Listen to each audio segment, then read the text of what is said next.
নমস্কার বন্ধুরা, পাকিস্তান যে নির্লজ্জ তার প্রমাণ আবারও পেলাম। নিজেদের সৈনিকদেরই চিনতে পারছে না পাকিস্তান आर्मी। इस बात को ना करे कि ये हमारे बंदे नहीं है। आर्मी किस तरह बोल सकती है कि ये हमारे बंदे नहीं है। ये कार्ड आर्मी का ही है ना, इन्होंने हमें बना के दिया ना, हमने खुद तो थोड़ा बना लिया। ये शनाख्ती कार्ड मेरा देख ले, ये भी पाकिस्तान ने मुझे बना के दिया। ये अभी किस तरह कह रहे हैं कि ये हमारे बंदे नहीं है। मैं नहीं दरगास्त करता खुदा के लिए मेरा मालन मजबूर है, मैं करके बड़ा हूँ सब। এই যে ভিডিও ক্লিপটা আপনাদের দেখালাম, এটা হলো একজন পাকিস্তান আর্মির বালুচিস্তান লিবারেশন আর্মি বা বিএল এর হাতে ধরা পড়া পাকিস্তানি সৈনিকরা কেঁদে কেঁদে সারা দুনিয়ার কাছে সাহায্য চাইছে। কিন্তু অবাক ব্যাপার হলো পাকিস্তান আর্মি বলছে এদের নাকি তারা চেনেই না। आपका नाम क्या है? नाम दीदारुल्लाह, वालिद का नाम? निजारुल्लाह, इलाका?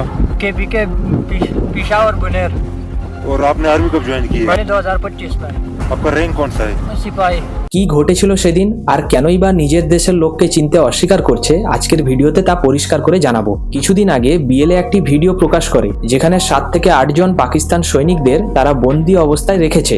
সৈনিকরা হাঁটু গেড়ে বসে রয়েছে এবং তাদের পেছনে বন্দুকধারী বালুচ আর্মি দাঁড়িয়ে রয়েছে। ভিডিওতে একজন পাকিস্তান সৈনিক কেঁদে কেঁদে বলছে, আমরা পাকিস্তানের জন্য লড়েছি, কিন্তু আজকে আমাদেরই দেশ আমাদেরকে পাকিস্তান আর্মি হিসেবে মানছে না। শুধু তাই নয়, ক্যামেরার সামনে তারা তাদের অফিসিয়াল সার্ভিস কার্ড এবং আইডেন্টিটি কার্ডও দেখাচ্ছে। এখন প্রশ্ন হচ্ছে, যদি তারা পাকিস্তানের সৈনিক না হয় তাহলে তাদের কাছে এই আইডেন্টিটি কার্ডগুলো কোথা থেকে এলো?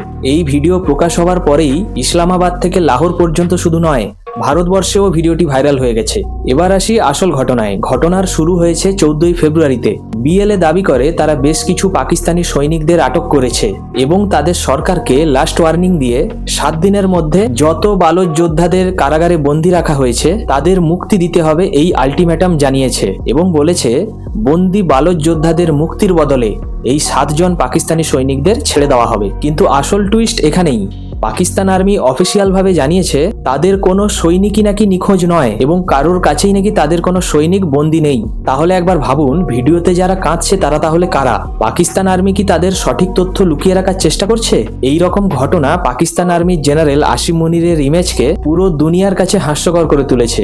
এখন প্রশ্ন হচ্ছে, এই বিএলএ আসলে কারা? বালুচিস্তান লিবারেশন আর্মি হলো এমন এক সংগঠন যারা বালুচিস্তানের স্বাধীনতার জন্য লড়াই করে যাচ্ছে।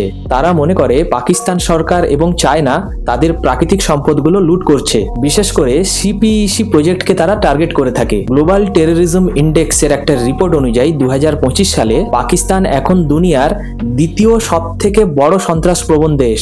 2024 সালে এই স্থান ছিল চতুর্থে। তার মানে দিনের পর দিন পরিস্থিতি কতটা খারাপ হচ্ছে আপনারা বুঝতেই পারছেন। পাকিস্তানের ওপর টিটিপি এবং বিএলএর হামলা আগের থেকে 60 থেকে 90% পর্যন্ত বেড়ে গেছে। এখন বালুচ যোদ্ধাদের দেওয়া 22 ফেব্রুয়ারি এই ডেডলাইন কেবল একটি তারিখ নয় কিন্তু, বরং পাকিস্তান সরকারের জন্য এটি একটি বড় পরীক্ষা। যদি তারা এই আর্মিদের ফিরিয়ে আনতে না পারে তাহলে পাকিস্তান আর্মিদের মধ্যেই কিন্তু বড় ধরনের প্রোটেস্ট শুরু হতে পারে। এখন এটাই দেখার যে জেনারেল আসিফ মুনির কি নিজের দেশের ছেলেদের বাঁচানোর চেষ্টা করবেন নাকি পিছু পা হয়ে যাবেন?